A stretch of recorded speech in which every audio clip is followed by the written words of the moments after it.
la RTU, c'est une autorisation de prescrire dans certaines conditions. Il y a deux façons de voir ces conditions. Il y a la façon simple qui est d'aller sur Internet et regarder ce que c'est que la RTU et remplir des dossiers. Il y a un portail, c'est extrêmement simple. De ce point de vue-là, une RTU, c'est quelque chose de très simple. Quand on voit ce qui nous est demandé sur le portail RTU, on rentre tous les patients sans aucun problème.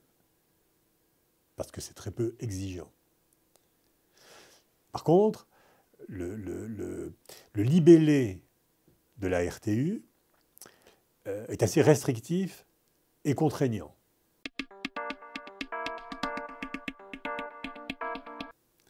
La première restriction, c'est que ne peut entrer dans la RTU qu'un patient qui aura été traité de manière différente avec les traitements habituels.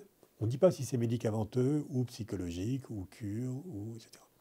En tout cas, on dit qu'il y a eu un échec des traitements habituels et que donc on ne peut entrer de patient que s'il a eu un échec avec les autres traitements. C'est le fondement de la RTU. Mais ça, on le contourne.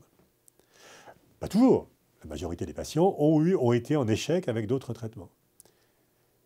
Maintenant, si on approfondit un petit peu, ça veut dire quoi avoir été en échec avec d'autres traitements? Pour aller à l'extrême, je n'ai jamais vu un patient qui n'ait pas essayé de lui-même en se disant un jour, bon allez, j'arrête. Donc pour moi, c'est un patient qui a essayé d'arrêter. Donc je vais inclure dans la RTU tous les patients, même ceux qui n'ont jamais eu les autres traitements. Parce que je sais qu'eux-mêmes, ils se sont rendus compte qu'il y avait un problème et ils ont essayé par eux-mêmes d'arrêter. On ne peut pas inclure, c'est-à-dire prescrire du baclofène, des patients qui ont des problèmes psychiatriques. Des patients bipolaires, schizophrènes, déprimés graves. C'est comme ça qu'est libellée la RTU. Et schizophrène, c'est absurde. J'ai eu plein de patients schizophrènes, je suis psychiatre, j'ai eu beaucoup d'alcooliques parmi les schizophrènes. Ne pas leur donner de baclofène, c'est absurde, parce que ça marche très bien chez eux. Ils ont tous une couverture neuroleptique. Ils ont plutôt moins d'effets secondaires avec le baclofène pour des raisons que je ne sais pas, peut-être parce qu'ils ont un certain nombre d'autres traitements. Et les neuroleptiques agissent... le baclofène agit un peu comme un neuroleptique. Il y a même eu des essais de baclofène dans la schizophrénie dans les années 70. C'est-à-dire que je n'ai jamais eu un problème avec un schizophrène sous baclofène. Ça n'aggrave absolument pas les symptômes. Ils ont une couverture neuroleptique qui fait qu'ils ont finalement assez peu d'événements indésirables. C'est très curieux d'ailleurs. Et il n'y a jamais un problème avec un schizophrène. Ça, je l'ai dit à la NSM, mais bon,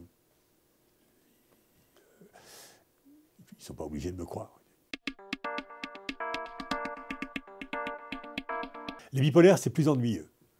Les bipolaires, effectivement, le baclofène peut déclencher des états maniaques. Mais simplement, il faut savoir une chose, c'est que, il y a deux choses. Les bipolaires, soit ils sont connus comme bipolaires, et ils ont un traitement pour leur bipolarité. Et dans ce cas-là, ce que je fais systématiquement, c'est que j'augmente le traitement. Quand je donne le baclofène chez un bipolaire, il est sous lithium ou sous des paquines. Soit on ne connaît pas la bipolarité, on donne du baclofène, ça déclenche un état maniaque. Mais dans ce cas-là, comme on ne connaissait pas la bipolarité, ce n'était pas une contre-indication au baclofène.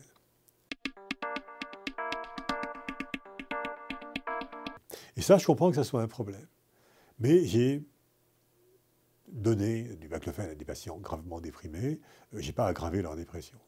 C'est plutôt le contraire, d'ailleurs. Enfin, je veux bien croire qu'il y ait un risque pour ces patients. Je crois que l'important, chez les patients qui ont des troubles psychiatriques, c'est qu'ils soient très bien surveillés. Le traitement par le baclofène demande une alliance thérapeutique avec le patient. Il n'y a aucun doute, c'est essentiel dans la conduite du traitement. Quand il n'y a pas cette alliance, le traitement est très souvent un échec, et c'est là où on voit les complications psychiatriques. Il faut qu'il y ait une réelle alliance thérapeutique et que les médecins suivent très très bien leurs patients. Et dans ce cas-là, ça se passe en général très bien.